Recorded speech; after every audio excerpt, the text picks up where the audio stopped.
Welcome to the Lowdown on Lower podcast, where, I spend some time with folks here at Lower and part of the Lower family to just talk about life at the company and what it's like and some of the experiences that people are having so that you can get to know who we are. And today I'm joined by Ashton Mitchell. She's our branch manager in Lexington, South Carolina.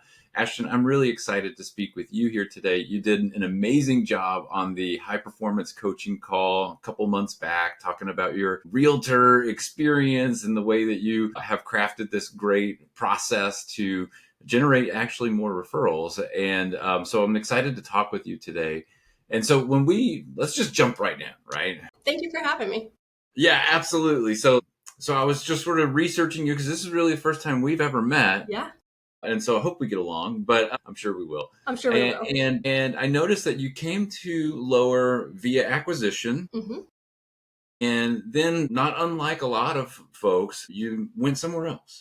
I did. And there was a cup of coffee at another company, and then you came back to Lower. And I was curious, just from your perspective, what made coming back to Lower the obvious choice? Yeah, that's a really great question. So I did. I was acquired by Lower. I didn't even give Lower a chance to close anything under me before I said I'm going to make a move. It was a very short-lived move, as I know you know. But Lower, the thing that I loved about Lower, and I said, you know what, I really need to give them a shot, is they allowed my branch to really stand on its own and me to still lead my team as I wanted. So that meant so much to me, along with the fact that we don't have any overlays and we can offer construction products. So those were huge things for me to move back. Yeah. And so that sort of fits into one of the core values of the company, which is independent thinkers tightly aligned. And so I love that you're, just being able to operate kind of as your own entity and do those things sort of falls into that. But if you'll give us a chance to get to know you a little bit, how'd you get into this business? Definitely. Why mortgage lending after of all things? Well, I definitely wasn't sitting in seventh grade thinking, I want to be a mortgage loan officer. I don't think any kid even knows that that's a thing other than my kids nowadays. Right. But it was a family business. So my mom is branch manager down in the Charleston area of South Carolina for all of our other branches. That's where I lived at the time. It was actually 10 years ago last month that I got licensed, and it was all because of her. She wanted me to come on and just help first-time home buyers. And I was like, listen, I have no desire to do that. I have no desire to push paper all day, which is what I thought she did. And she twisted my arm, got licensed, and then I just fell in love with it. Like, I fell in love with helping people and everything that this industry has to offer. And now it's just an addiction and a lifestyle.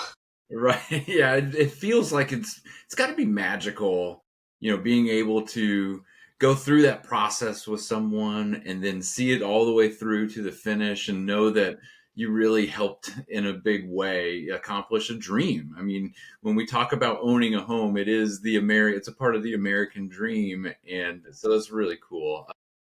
So now that you've been doing this for 10 years, you're no longer a rookie. Right. But what used to really frustrate you about just being in this business or trying to grow and be successful? Yeah, that's a great question, too. I think for me, it was not having control over every single piece of the loan process. You really have to rely on other people to get the job done, and you have to work with a team that you trust. And so in my earlier years, like learning who to trust, how to lead on my files, because ultimately my face is the one that's out in the public and my reputation is it. So that was probably the biggest struggle point for me, is just figuring out how to find people I trust and release the control so that we're executing at the highest standard every single time. Yeah, you make a great point because in the field, the loan officer's reputation is what's really at stake, right? Like, you're the face of the franchise and you're the one that'll get to have to take the blame. And very, sometimes very little credit too, right? Like, I know how sales jobs can be, right? Yeah, You do a lot of the work, but maybe don't always get all the credit. And absolutely. so, yeah, having that back end support is critical. And so I guess kind of back to what I started alluding to, like, how did you overcome that? Was that a part of a process that you developed, or what are some of the things that you've done to really rein that in and make sure that that's not a frustration? It took a lot of time. It took a lot of time of just learning my job, learning the guidelines, learn how to do my role proficiently. And then once I was proficient and confident enough, it was observing, where do things go awry? Like, how can I get ahead of things that are going to cause hurdles and cause me stress and not be able to sleep at night? Like, for instance, if we're waiting on a last minute bank statement, and there's a deposit, well, I could have gotten that bank statement from the start and not have had this stress. So really, it's just finding what stresses the process and then getting ahead of it as best you can. Do you do anything like journal about your loans, or like do you keep detailed notes about each process or file, or how do you learn from those experiences? I guess is what I'm trying to figure out. Well, I'm sure you've heard the story, like, you'll never make the same mistake twice. Huh? Yeah. So when I'm talking to newer loan officers or someone who's been in the business 3 years or less, even a newer processor, you're going to make mistakes. And we're all human, and that's okay. But learn from your mistakes, own it, and don't let it happen again. So I wouldn't say that I've like kept detailed notes on things, but as I notice something, I have an amazing LOA who's been with me for 6 years. And if we notice something in the process that's not giving the client the highest bit of service, we'll be like, okay, how can we tweak that on our next process? And Yeah. so we'll adjust our standard operating procedures of putting something in that place to prevent it. Right. Well, that's awesome. I mean, I talk with top performers all the time from all over the country, and a few things that they share that you've just shared are extreme accountability, right? Just extreme ownership, always owning that even if it was maybe someone else's fault, knowing that there was probably something you could have done also to make sure that that didn't happen. And then just learning it is working and making sure that you do take the time to study up on the guidelines, to Mm-hmm. know how to anticipate those problems before they happen, Yep. so that you don't have to backtrack or go through all the muck. So anyway, so lower here we have 4 core values, and I'm just curious maybe how some of these have shown up for you with the company. Already sort of addressed the independent thinkers tightly aligned. I'll start with that just because we've already touched on it a little bit. Is there anything more on that particular core value that you could go into? Yeah, independent thinkers tightly aligned. I think that's 100% accurate, especially for a company that can handle so many different types of loan officers. Like, we've got direct to consumer, we've got retail like me, we've got branch managers. And I've never felt that one gets priority over the other. Like, I feel like we're all independent thinkers, especially on the retail side. If you're doing things on your own and you're self-sourced, you're not paying for leads, that kind of thing. And so to have the company back our thoughts as corporate is huge. And I've really Yeah. definitely seen that. Awesome.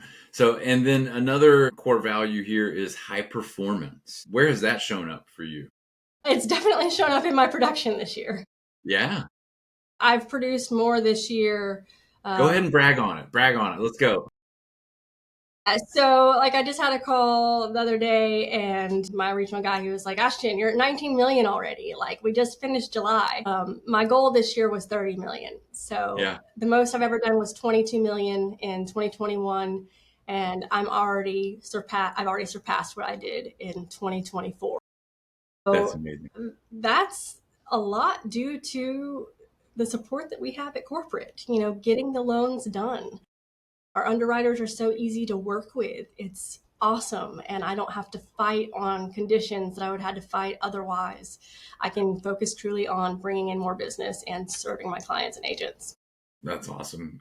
And so that probably makes the next one really easy, which is optimism. Mhm. And I personally, one of my favorites of the company, because I'm just a very optimistic Yeah, person that sometimes drives people crazy. But I'm like, if I can't believe it, it'll, then I've got to believe it so I can achieve it. But where absolutely. does optimism show up for you here at Lower? That's a good one. So optimism, I'm also very positive on the positive side, but I also sometimes loan officers who aren't producing their goals yet, they're relying on others' belief in themselves before they really believe in themselves. And I feel like at Lower, They're here to support us and make that positive impact. Whatever your goal is, they're going to help you reach that by whatever avenue possible. So that's a hugely positive thing when it comes to loan officers. Yeah, absolutely. That belief really does. When someone believes in you and speaks it into you, and you start to believe it yourself, then you really can see yourself do some really amazing things. Yeah. And then I think everyone's favorite core value here is, and this is where YouTube's going to flag me, but it's high give a shit factor. Okay. Right. I hope my kids didn't hear me say that in the other room, but, but where are you seeing that show That's the up? core value that when we got acquired by Lower, I was like, I don't know how I feel about that. Coming back, it's 100% true and it's lived by our leadership. Like Mike and Dan, they lived that. I had a file that was an FHLB file. So we got that down payment assistance right. FHL, like their timelines are their timelines. And I had a really unique situation. And so I reached out to Mike and he was instantaneously on it. Like his give a shit factor is high and he cares about the people that are upholding his brand. So that's just meant the world to me because that's how I operate with my team. And like our motto is heart, hustle, and high standards. Like if you don't have high standards, what are you even doing in this industry?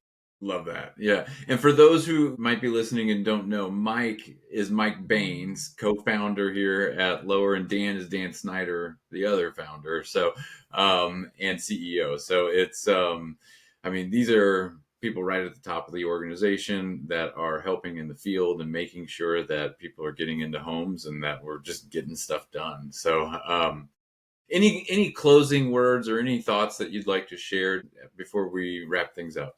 Yeah, actually, I'll share something that happened just this morning. Okay. So this morning, I had someone from corporate reach out to me and she was like, hey, can I just get 5 minutes of your time? And I'm thinking, oh gosh, like this is on a loan, post closing, something happened. Like, what did one of my team members do? And it wasn't anything negative, it was all positive. And she was like, listen, I just want to connect with you. We're having some roundtables at corporate with our upper management. How can we serve you better? What are you seeing within the company that's slowing you down in your branch? And I was like, wow, like that's the support that I'm here for. That's what we need. And I was so appreciative of that. And every company has its positives and negatives, right? The last thing that anybody should do is switch companies and expect perfection. Like it's unattainable. Every company is going to have positives and negatives.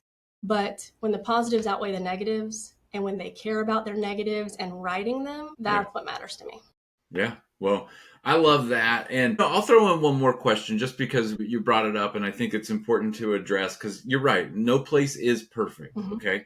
So what was your response to that question? Where do you see room for improvement here at Lower? Yeah, that's great. So I told her the first thing that came to my mind, and it's so minimal in the grand scheme of things, but our post closing. So post closing has reached out on a few of my loans a few different times, like different post closers asking, hey, we missed this, we need this from the borrower. And like, I understand that. We got to meet guidelines and we got to make our investors happy. But for me, if it could only be a one touch post close, it makes us look better to the client. So she took that constructive criticism and she's like, that's really great. And then she kind of explained to me how the post close process works so that I understood better, so that when that does happen, I can communicate that to my borrowers and feel confident in doing it. But it was an overall very good conversation. And she's like, nope, I'm going to take that right now. And the only other thing that I gave her constructive feedback on was having pods for specific closers and specific underwriters to touch our files every single time. Yeah. Yeah. Well, I love that your voice is being heard, that people are reaching out to you, and that I think of this company as there's a quote I read in a book a long time ago about the founders of Google that said, when they would talk to people about their company and they weren't interested, they would say good because the next time we talk, it's going to be even better. And so when you see it the next time, it's going to be an improved version. And that's what I think of about this company is that there's a lot of focus and intent on improving and getting feedback from everyone else within the company and really trying to make adjustments that are going to make an impact. So Absolutely. I love that story. But Ashton, thanks so much for joining me today and for just having this chat. And I just really appreciate you and wish you nothing but the best. Thanks so much for having me, Connor. I appreciate it. Absolutely.